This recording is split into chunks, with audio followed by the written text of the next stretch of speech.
Главные новости республики на ТНВ.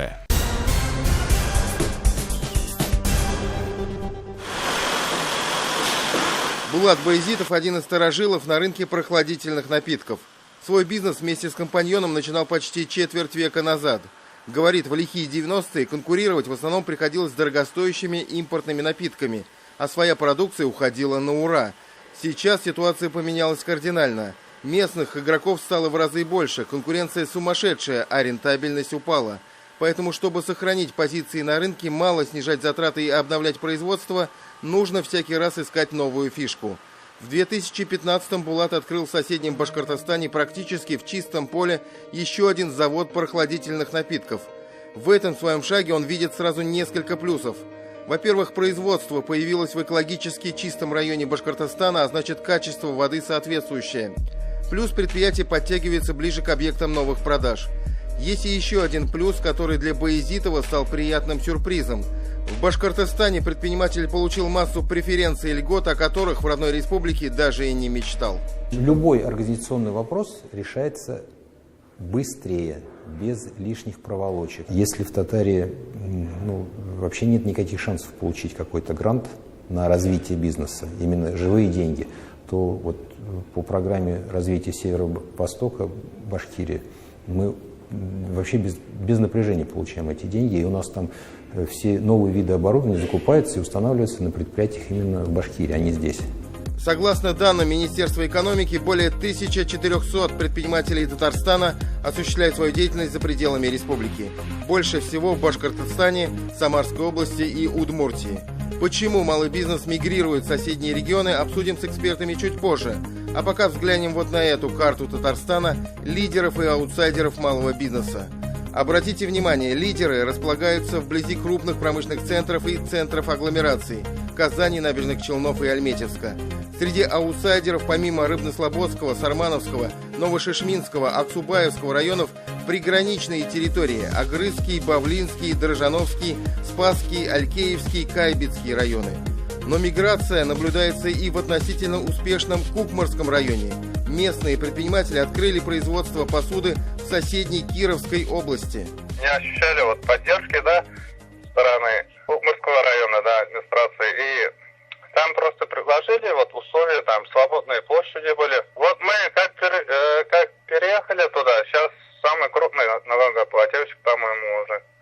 Я так знаю. Хотя опрошенные нами предприниматели, которые открыли свои предприятия в соседних регионах, не говорят напрямую о высоких тарифах в Татарстане, факты вещь упрямая. Они не в нашу пользу. Цена электроэнергии для предприятий малого бизнеса в соседнем Башкортостане ниже на 27%, в Удмуртии на 24%.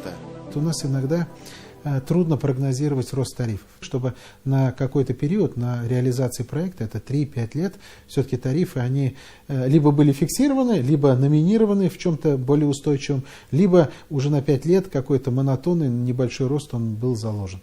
Получено поручение от президента этот вопрос как-то отрегулировать на промышленных парках и промышленных площадках, чтобы наши предприниматели, наши резиденты, производственники, а именно они больше потребляют электроэнергии, более энергоемкие, имели конкурентные условия с другими регионами. Даже если бы хотя бы были какие-то льготы для таких малых и средних предприятий, даже если в несколько рублей было бы, это в месяц порядка 10-15 тысяч экономия была бы. Налоги душат. Тут не сколько электроэнергии, сколько налоги, сколько НДС сейчас, которые наши думы хотят до 20% поднять. Налоги – отдельная тема. Понятное дело, мы не можем создать в Татарстане отдельную от российского законодательства райскую налоговую жизнь для предпринимателей. Только в пределах режимов особых экономических зон и территорий опережающего развития. Но что мы могли бы сделать, так это ввести налоговые каникулы для вновь создаваемых малых предприятий. Минфин республики считает это нецелесообразным. И таких регионов России, тех, кто не ввел у себя налоговые каникулы, совсем мало. Татарстан, Республика Крым и Севастополь. Любопытная ситуация и с патентами. Патентная система налогообложения – удобный способ уйти от лишней бюрократии и отчетности и одновременно поддержать мелкий бизнес. Однако стоимость патента в Татарстане одна из самых дорогих в Приволжском федеральном округе. Для примера, стоимость патента на осуществление парикмахерских и косметических услуг на 1 год в Башкортостане составляет 12 960 рублей, в Самарской области 10 380 рублей, в Удмуртии 6 144 рубля. В Татарстане такой патент будет стоить предпринимателю 26 400 рублей. Сама величина патента, она несоизмерима с потенциальными доходами, которые, скажем, обещает та или иная сфера. К сожалению, мы в ряде моментов больше не то что декларируем, много делаем, но не доводим многие вещи до конца. Нет доступных кредитов. Это одно дело. Дальше. Вся система, будем говорить так, фискальная, она настроена на то, чтобы больше выжимать. Не понимая, что прежде чем получить налог, надо создать условия для этого дела. Конечно, на любой вопрос можно посмотреть под разным углом зрения. Кто-то возразит, это не миграция бизнеса из Татарстана, а экспансия в соседние регионы. Только не будем забывать, вместе с такой экспансией уходят налоги, доходы муниципалитетов, инвестиции, наконец.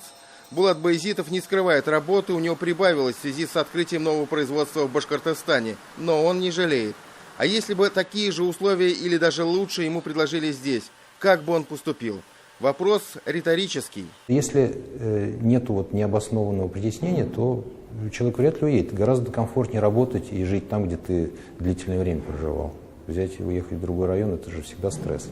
Тимур Бекмурдин, Зарина Ахметова, Сергей Темляков, Андрей Ключников, Роман Безменов и Андрей Мохов. 7 дней.